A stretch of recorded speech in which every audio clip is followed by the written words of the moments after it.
setiap pengolahan makanan-makanan atau mungkin sesuatu yang masuk ke badan kita, kalau dia katakanlah tubuh katakanlah capek ngolahnya, itu berat, kemungkinan besar itu gula. Bismillahirrahmanirrahim.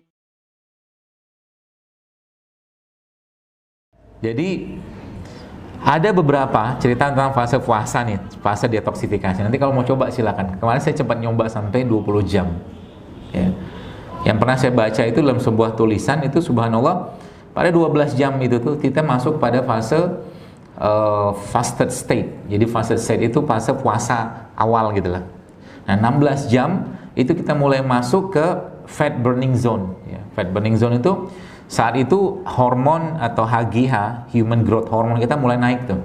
Ya. Jadi saat itu kalau teman-teman mau olahraga paling bagus tuh. Jadi nanti kalau Anda yang mau olahraga waktu bulan Ramadan atau bulan lagi puasa, itu olahragalah menjelang-jelang berbuka.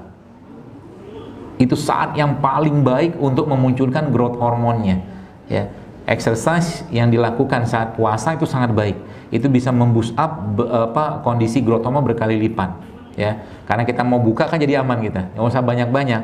Ya, nggak usah lama-lama juga. Jadi kalau misalkan kita sahur, misalkan jam 4 gitu kan, sahurnya jam 4. Katakanlah buka itu biasa jam 6, itu kan sudah 14 jam tuh. 4 ke 4 sudah 12, tambah 2 udah 14 jam. Menjelang-jelang itu sudah kita mulai olahraga tuh. Entah push up, entah apa, yang terutama olahraga beban. Bukan beban perasaan, beban beneran.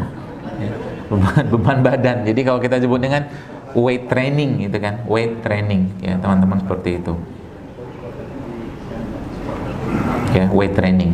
Weight training itu contohnya apa sih? Push up. Weight, menggunakan berat badan kita, atau mungkin plank, atau mungkin squat, gitu loh. Itu olahraga sederhana yang teman-teman bisa download itu di Apple Store atau Play Store gitu, banyak itu 7-minute workout. Itu akan membentuk massa otot. Jadi olahraga saat puasa itu luar biasa. Kemudian masuk ke 18 jam. 18 jam itu buat sekalian teman-teman, kita sudah mulai masuk ke fase berikutnya. Jadi burn fat-nya kita itu, burn fat atau bakaran lemak kita itu pada 18 jam itu sudah mulai eksponensial, dia semakin bertambah. Makanya kalau sudah pernah nyobain kayak begini, Anda atau kita nggak perlu banyak-banyak makan. Saya kemarin sempat nyoba sampai 20 jam. 20 jam nggak makan dengan kondisi aktivitas, tapi minum aja. Ya, ada kalori sedikit masuk, ya, tapi kita nggak terlalu banyak. Nah, pada 20 jam itu tubuh kita itu sudah berubah menjadi kayak fat burning mesin gitu kan, mesin pembakar lemak.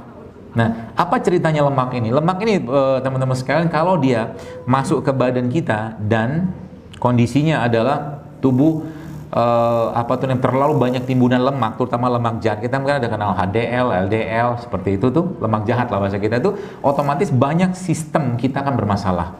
Nah, analoginya begini. Kita punya mobil, misalkan mobil itu tangki utamanya atau total tangkinya 50 liter misalkan. Nah, 10 liternya itu tangki cadangan.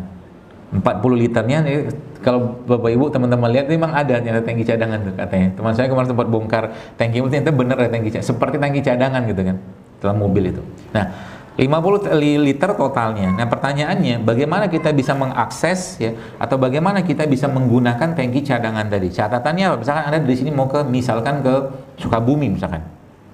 3 jam lah misalkan atau 2 jam. Nah, caranya supaya pakai tangki cadangan gimana? Jangan berhenti rest area. Kan gitu. Jangan berhenti rest area. Kalau berhenti rest area, masuk lagi diisi bensin, masuk ke tangki utama. Tangki utama ini sebenarnya gula. Isi gula. Ya, gula dalam tubuh kita pernah saya jelaskan juga, kalau nggak kepake ujung-ujungnya jadi apa? Lemak. Gula, glikogen, lemak, gula, glikogen, gitu aja urutannya itu. Nah, pertanyaannya kalau gula yang masuk ini gula nggak sehat, contoh misalkan gini.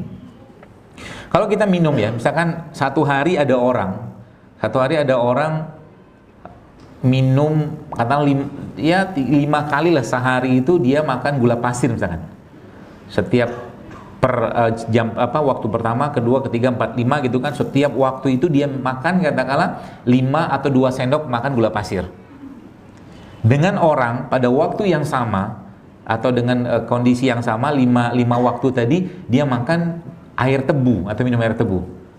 2 sendok gula pasir dan 2 sendok air tebu. Kenapa saya ngambil ilustrasi gula tebu atau air tebu? Karena gula pasir kan asal gula tebu, dari tebu kan. Tapi beda nasib ini kalau orang makan. Orang yang makan ini, teman-teman sekalian, yang makan gula pasir 2 sendok makan ini tiap sampai 5, itu jelas akan bermasalah di badannya karena tubuh susah ngolahnya. Kenapa? Karena isinya gula tok. Sedangkan air tebu itu kan bukan hanya gula isinya. Kalau dia masih senyawa kompleks, kalau dia masih utuh di awal, dia akan aman badan kita. Itu kenapa banyak orang habis makan, misalkan makan nasi gitu kan, dengan berbagai macam lauknya ngantuk, terutama nasi-nasi yang tinggi dengan gula, karena tubuh susah ngolahnya. Setiap pengolahan makanan-makanan atau mungkin sesuatu yang masuk ke badan kita, kalau dia katakanlah tubuh katakanlah capek ngolahnya, itu berat, kemungkinan besar itu gula.